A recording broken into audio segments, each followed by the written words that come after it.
Greetings, brothers and sisters. Seems like someone might be going to jail. It might be this guy. There's I don't know, a slim chance that this guy might be going to jail over this shooting, but somebody certainly is going to have to. I don't know.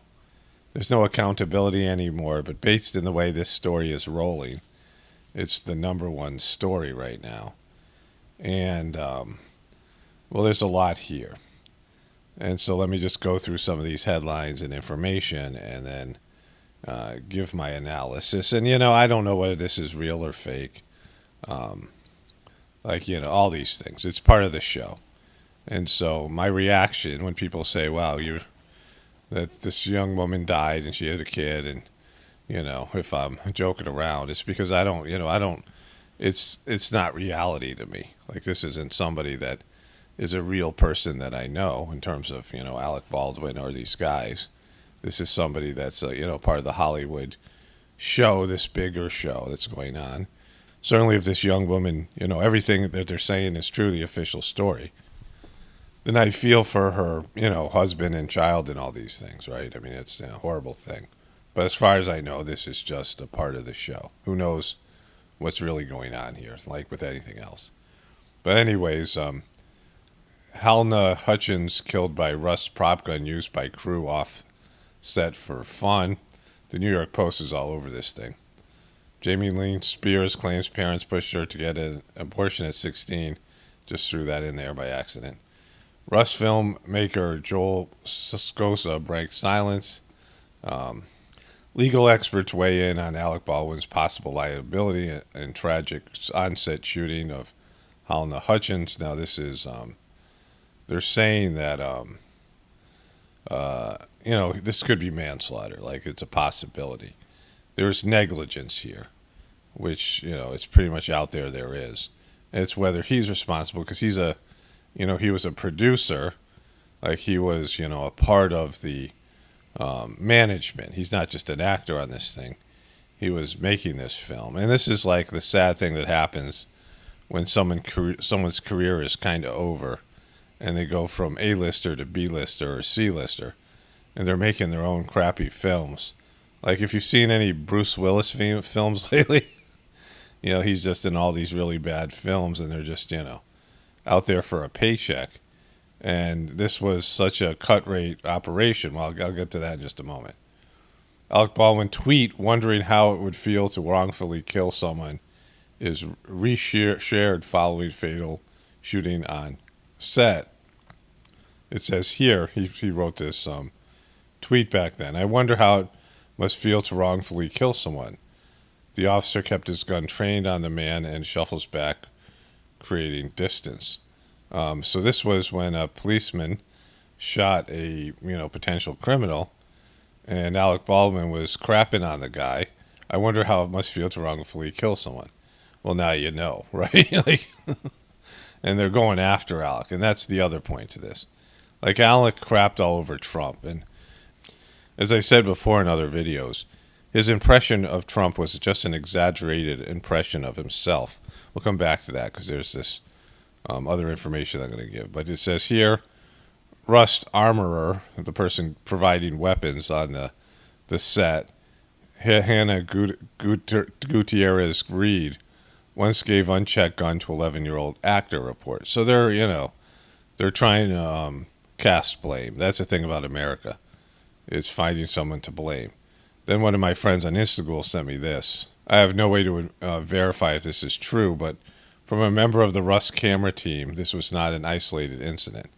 The entire camera crew walked off that morning for the exact reason. Last night, we each wrote resignation letters. We cited everything from lack of payment for 3 weeks, taking our hotels away despite asking for an item in our deals, lack of COVID safety, Aiden at the top, poor gun safety, poor onset safety, period. We wrote about this exact issue last night and walked this morning because of it.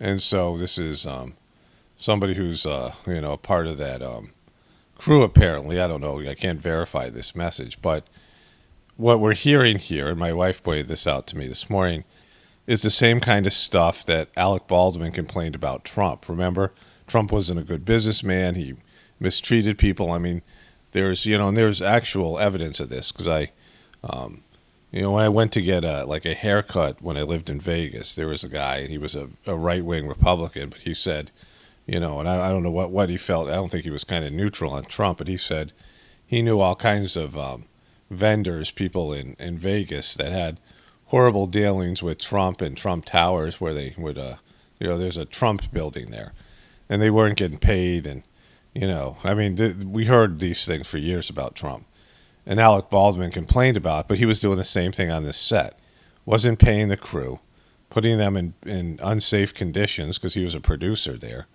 Like I said before, he's just an exaggerated version of what he dislikes or hate about Trump, right?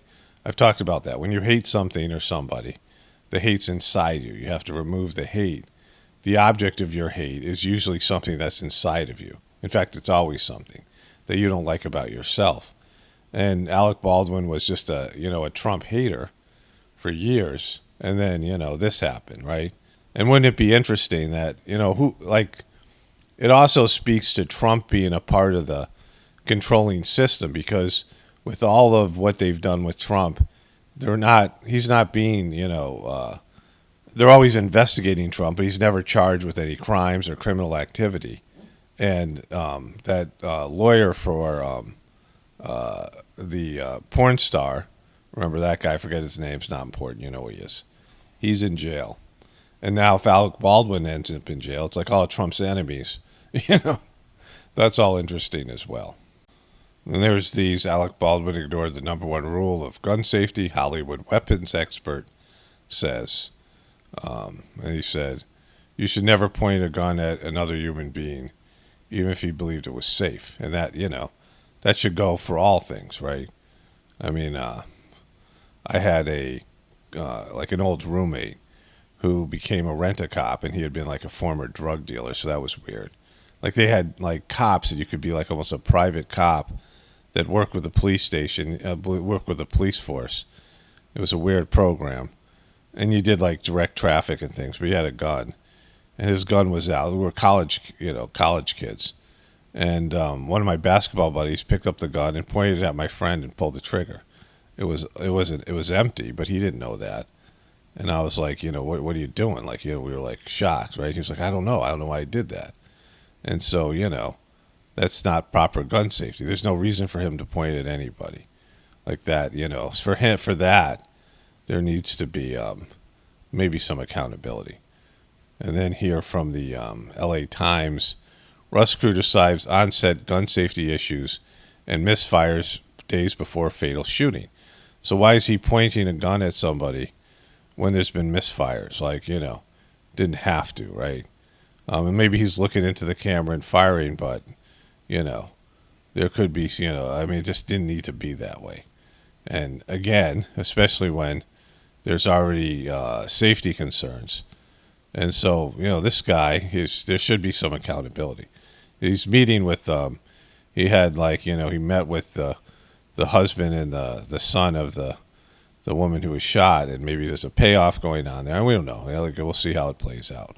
So going back to my original point, my first day of covering this, that there's all these anti-gun Hollywood actors, and Hollywood itself tries to come out on gun legislation.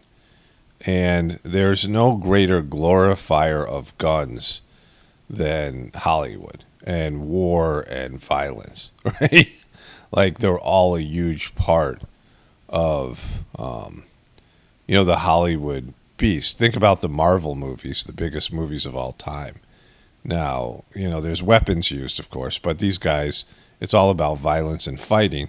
And there's always collateral damage. Like, in fact, some of the Marvel movies were about what happened, these innocent people that were killed based in these superhero brawls that happen.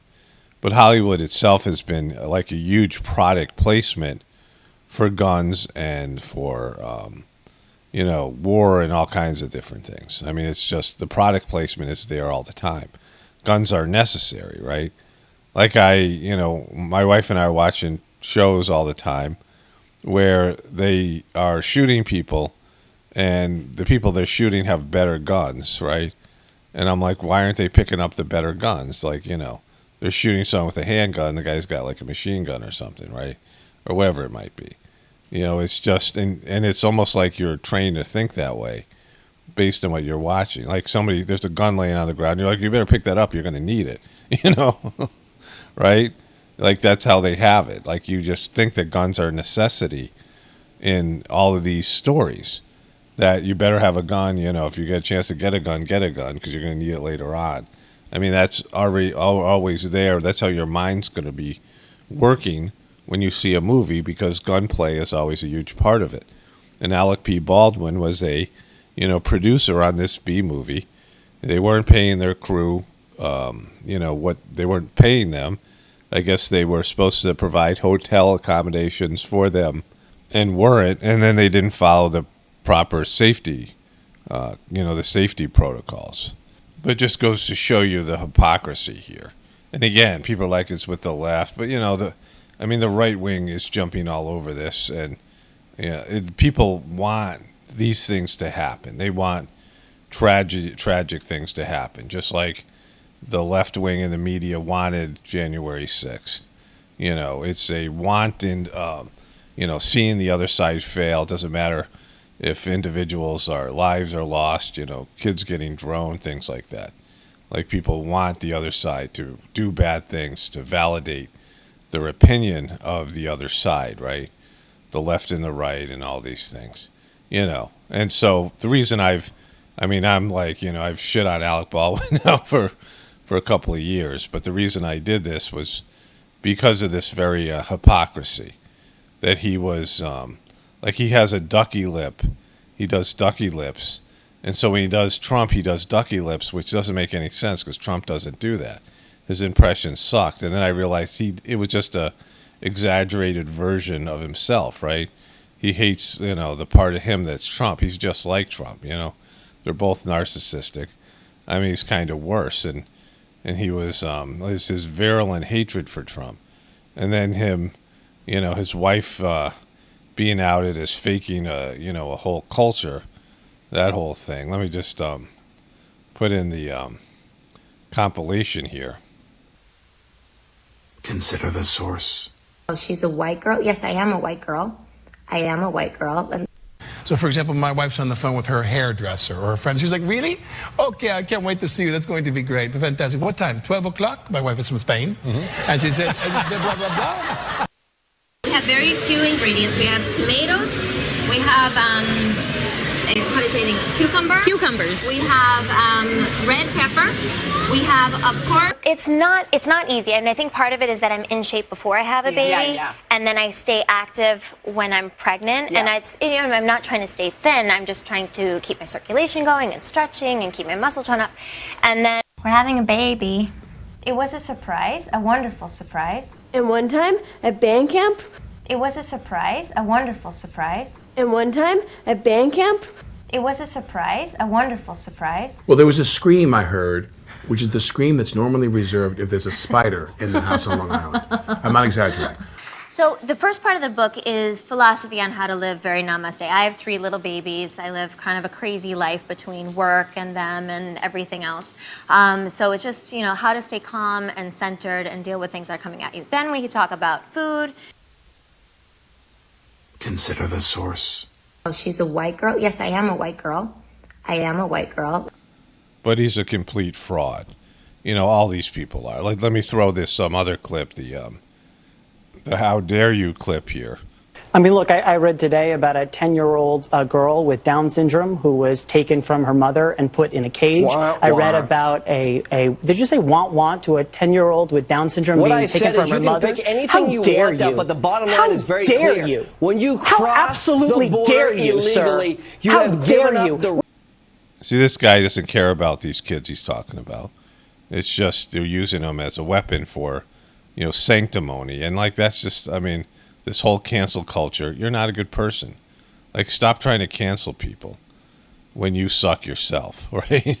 What are you canceling for? It's a time where people should just be who they are, regardless of how it looks. All this fake Facebook and Instagool, where people are trying to make themselves into something they're not, posing as different things using, filters and, trying to show everybody they're better than they actually are. Like, I'm just over all those things. Just be who you are. If it sucks, then, just be sucky. I have more respect for people who are just honestly, asshole-ish. I mean, that's the one thing I liked about Trump. He wasn't trying to act like a politician. Joe Biden's acting like he's a good guy. He's trying to act like he's presidential, but he's none of those things. He's corrupt he's been corrupt his whole career. Got a crackhead son. I mean, all these things, they're just bad people. Like, be a bad person, right? Like, don't, fake just, be a villain or be whatever you are. Like, stop trying to fake it. Like, everyone wants to pretend there's something else. Their whole social media platforms, everyone is, putting an idealistic version of themselves out there. Like, just, get up and be honest about who you are. Like, and tell people the truth or whatever. It's like, it's a novel idea.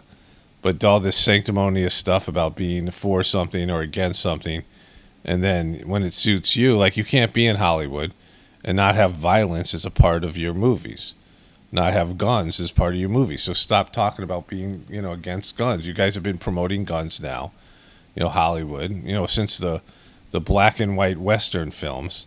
It's been continuous. Like, I've seen more, guns and laser guns and, weapons of mass destruction in Hollywood movies than actually exists out in the world today, and what America is and how we are able to retain our position through a military-industrial complex and droning kids. Like, if America gave up its military, we would be a very poor country, and and all kinds of bad things. I mean, that's not that I'm saying I'm endorsing it. I'm not. I'm just saying that's the case. So, like, for all of us to pretend, to have a problem with that, like, how many people would willingly want to lose everything that they have and eat out of garbage cans or being invaded and all these things, rather than invade some countries and exploit them like Libya.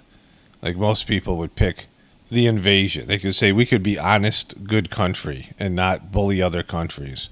We could give up our military and you would lose everything you have. Your lifestyle would be gone.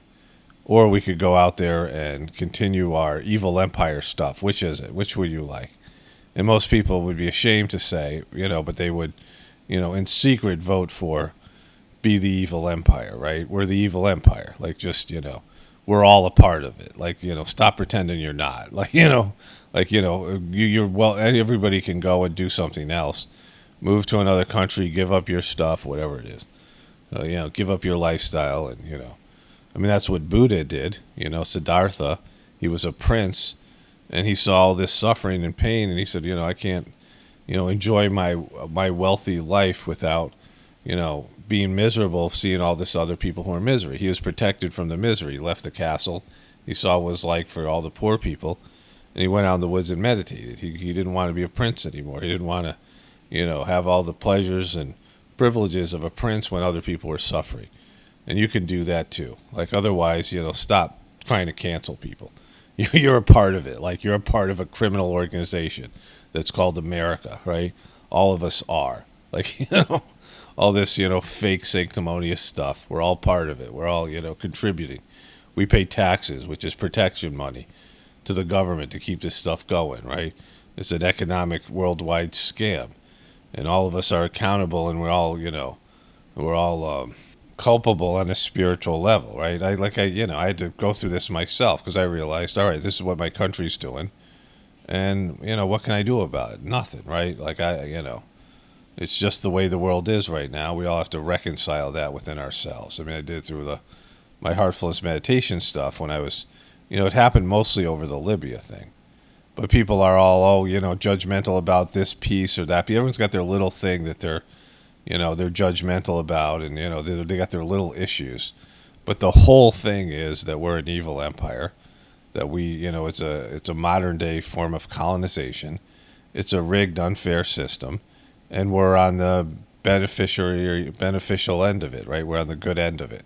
We're benefiting from the system being rigged in our favor. And you say, well, a lot of people are rigged even more than us. Yeah, some people are the way that the American system's rigged against you, but then there's the world system that's rigged in your favor, right? It's just, we have the legitimate privileges as Americans. All of us do, and then people want to feel like a victim, so they find some way that they're screwed particularly, right? But overall, you're benefiting from this system. Anyways, that's why I say there's only a divine system, a divine solution, right? We have to, get away from our egotistical, materialistic system, embrace divinity within, doing the heartfulness practice like I talk about. That you find God within, and you help transform the world from the inside out. And other than that, it's just, a shit show out there. Only spirituality will save this world. It's Paul Romano, definitely reporting from the Apocalypse and the Ascension. Everyone have a blessed day and to be grateful.